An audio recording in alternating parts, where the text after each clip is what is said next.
diduga arus pendek listrik sikok rumah panggung di Kota Prabu Muli habis dilalap jago abang. Beruntung tak kate korban jiwa jadi peristiwa kemutungan ini, namun kerugian material ditaksir sampai ratusan juta rupiah.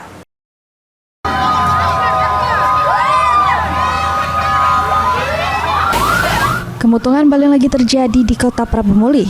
Sikok rumah panggung di depan Puskesmas Delinom yang idak kate uang di pemukiman padat ini habis dilalap api. Bangunan yang terbuat dari kayu ini bikin api cepat besar. Lebih kurang butuh waktu sejam lebih petugas pemadam kemutungan untuk memadamkan api sehingga api dapat dijinakkan. Beruntung tidak ada korban jiwa juru kejadian kemutungan ini, cuma kerugian material ditaksir mencapai ratusan juta rupiah.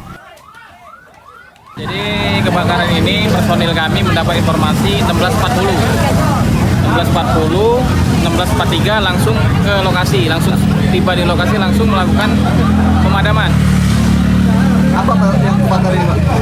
Rumah tua, rumah kosong, Pak. Rumah kosong yang tidak dihuni lagi. Ada korban jiwa, Pak? Untuk korban jiwa nggak ada.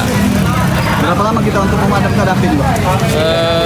16.43 sampai sekarang. Jam segini, 5.46. Kurang lebih 1,5 jam. Berapa? Untuk dugaan sementara penyebab kemutungan diduga karena arus pendek listrik. Cuma untuk penyebab pasti kemutungan masih dilakukan penyelidikan oleh petugas kepolisian.